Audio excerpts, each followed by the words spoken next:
Welcome students. In today's video I am going to solve class plus 1 English core exam which was held in March 2024.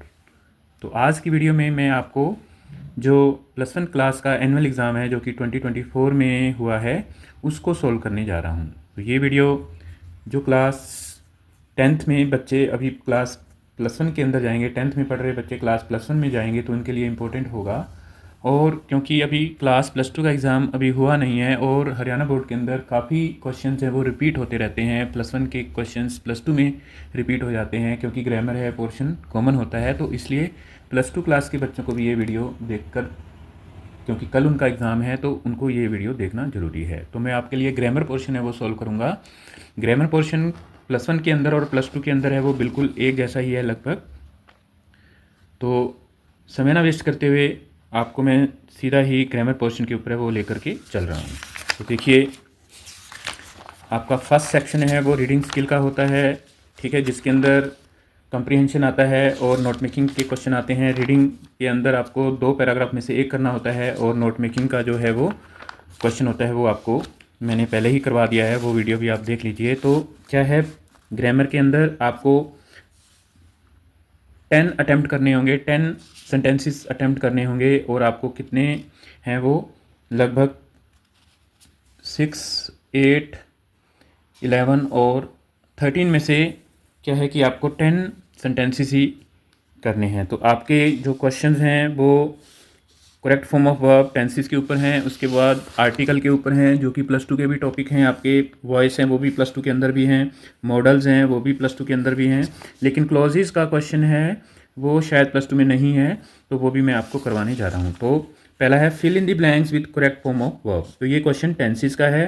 Tenses के ऊपर video मैंने बनाए हुए हैं, आपको उसको अच्छी तरह से कर लेना चाहिए लाइव के अंदर, ठीक है, लाइव क्लास के अंदर वो आपको मिल जाएगा। क्या है, I receive your message yesterday. तो अब येस्टरडे आ रहा है तो येस्टरडे वाले सेंटेंसेस जो होते हैं, ठीक है, या फिर जैसे कोई भी पास्ट का ईयर आता है, जैसे इन 1980, ओके, इन 2015, ठीक है, या इस प्रकार से कोई भी 2023, 2024 भी हो सकता है, या फिर ठीक है last night, last month, last year, इस प्रकार के जो सेंटेंस होते हैं उसके अंदर हम पास्ट इंडेफिनिट लगाते हैं। क्या लगाते हैं, पास्ट इंडेफिनिट, और पास्ट इंडेफिनिट का मतलब होता है सेकंड फॉर्म ऑफ वर्ब। तो यहाँ रिसीव का हो जाएगा रिसीव्ड, RECEIVED। और अगर यहाँ पर नॉट दिया होता, साथ में नॉट रिसीव दे दिया होता तो यहाँ did not receive, okay, did not plus first form ही रहती।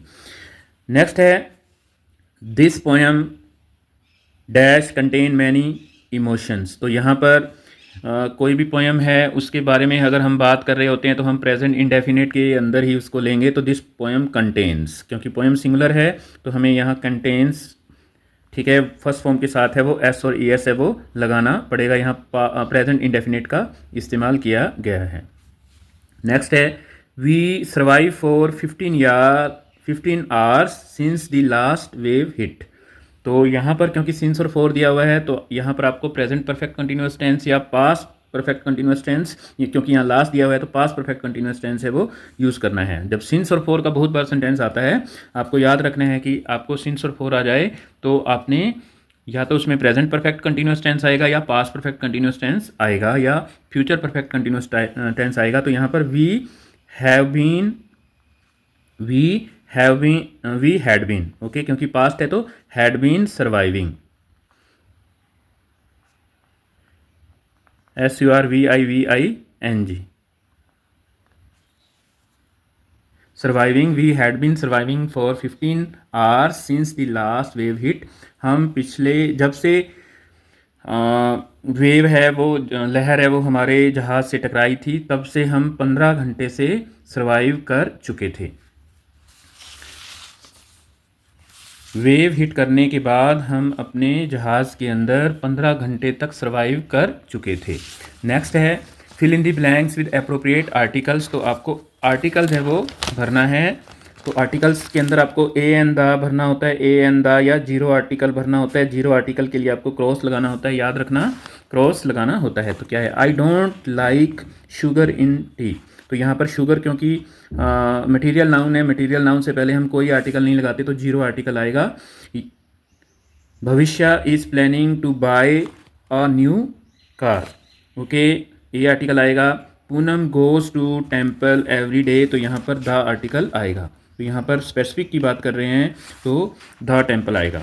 आगे है चेंज दी वॉइस। तो voice active voice passive voice का क्वेश्चन है क्या है। ही राइट्स एन एसे, तो ये प्रेजेंट इंडेफिनिट टेंस का ही है। यहाँ से पता लगा आपको सबसे पहले टेंस पहचानना होगा। ये प्रेजेंट इंडेफिनिट टेंस है और जब प्रेजेंट इंडेफिनिट में हमारा सेंटेंस होता है तो हम is am are helping verb लगाते हैं। तो सबसे पहले हम एन एसे जो कि सब्जेक्ट है उसको ऑब्जेक्ट बनाएंगे। An essay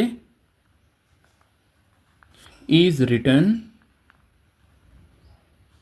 okay, passive voice में हम हमेशा ही थर्ड फॉर्म लगाते हैं। ठीक है, ये आपकी हेल्पिंग वर्ब है। Is written by him, an essay is written by him.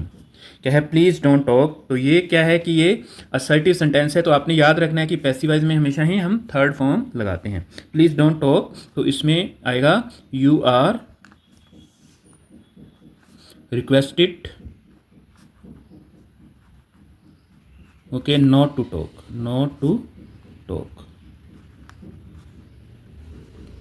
You are requested, यहाँ पर रिक्वेस्टेड है वो थर्ड फॉर्म हो गई है। हर पैसिव वॉइस में थर्ड फॉर्म आएगी। उससे पहले आपको एक हेल्पिंग वर्ब है वो लगानी होती है। आगे है fill in the blanks with appropriate modals. आपको मॉडल्स भरने हैं। क्या है, यू डैश दिया हुआ है ओब्लिगेशन अटेंड दिस सेमिनार। तो ओब्लिगेशन जब होता है तो आपको मस्ट भरना होता है। ठीक है, ओब्लिगेशन का मतलब जिम्मेवारी होता है। You must attend this seminar, आपको ये सेमिनार अटेंड करना होगा। यहाँ पर हैव टू भी ठीक है, यू हैव टू, आपको ये सेमिनार अटेंड करना होगा। तो मॉडल्स के ऊपर भी मैंने वीडियो बनाई है, आप उसको देख सकते हैं। I wake up early when I was in class 10। तो ये पास्ट की बात हो रही है, तो आपको पता लग गया होगा। पास्ट आ रहा है, इज एम आर प्रेजेंट होता है, वॉज वर पास्ट होता है। तो यहाँ पर क्योंकि हैबिट की बात हो रही है तो मैं I use to wake up early when I was in class 10। तो मैं जब क्लास 10th में था तो सुबह जल्दी उठा करता था। तो पास्ट हैबिट जो होती है उसको हम किससे शो करते हैं, या तो हम उसको शो करते हैं यूज टू से, या फिर वुड भी वहाँ ठीक होता है। I would woke up early when I was in class 10th। Next है according to the weather forecast it dash snow heavily tomorrow. तो यहाँ पर क्योंकि पॉसिबिलिटी है तो यहाँ मे लगा दीजिए। ठीक है, it may snow heavily tomorrow. तो वेदर की जो रिपोर्ट है, वेदर की मौसम की जो भविष्यवाणी है उसके अनुसार कल बहुत ज़्यादा भारी बर्फबारी हो सकती है। आगे identify the type of clause underline in the sentence. Clauses के ऊपर वीडियो मैंने अब तक नहीं बनाया है, मैं बनाना चाहता हूँ लेकिन अभी टाइम नहीं मिल रहा। तो इसके अंदर आपको बता दूं कि क्लोजेज हैं वो 3 टाइप के होते हैं। नाउन क्लोज, एडजेक्टिव क्लोज या रिलेटिव क्लोज भी बोलते हैं उसको, और तीसरा होता है एडवर्बियल क्लोज। तो जो क्लोज व्हाट का आंसर देता है वो नाउन क्लोज होता है। Tell me what the problem is, तो ये क्लोज है वो नाउन क्लोज है। उसके बाद में the lady who is wearing A red hat is her mother. जो औरत लाल रंग का टॉप पहने हुई है वो उसकी माँ है। तो यहाँ पर जब सेंटेंस के अंदर विच दिया हो या हु, हुज या हुम दिया हो तो उसके अंदर रिलेटिव क्लोज होता है या एडजेक्टिव क्लोज भी होता है। रिलेटिव क्लोज और एडजेक्टिव क्लोज एक ही क्लोज होते हैं, तो यहाँ पर आंसर हो जाएगा एडजेक्टिव क्लोज। क्लियर। तो ये है आपको बता दूं कि रिलेटिव क्लोज और एडजेक्टिव क्लोज एक ही बात होती है। ठीक है, और रिलेटिव क्लोज के अंदर हम यूज़ करते हैं दैट या विच नॉन लिविंग थिंग के लिए, non living thing.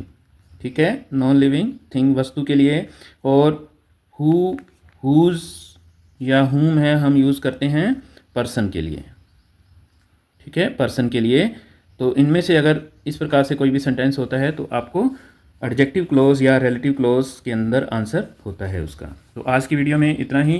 10th class +1 class के बच्चे जिनका पेपर रीअपियर का होना है, कंपार्टमेंट दी गई है किसी भी स्कूल के अंदर, तो बहुत बार टीचर वही पेपर आपको दे देता है। तो आपने इसीलिए ही आपको ये करवा रहे हैं कि कोई भी बच्चा अगर कंपार्टमेंट है तो इस प्रकार का पेपर बहुत बार टीचर नया पेपर बनाने की बजाय वही पेपर ही दे देता है कि बच्चों ने अगर इतना भी कर लिया तो उनको पास कर दिया जाएगा। तो ये कंपार्टमेंट वाले बच्चे हर स्कूल में जो जिस भी स्कूल में पढ़ रहे हैं जिनकी कंपार्टमेंट इंग्लिश सब्जेक्ट में आई है वो उसको ज़रूर करें। और +2 के बच्चे भी इस वीडियो को ज़रूर देख करके जाएँ, क्योंकि बहुत बार हरियाणा बोर्ड के अंदर चीज़ें हैं वो रिपीट कर दी जाती है। एक क्लास की जो कंटेंट है वो दूसरी क्लास की कंटेंट में डाल दिया जाता है। Thank you very much and have a nice day.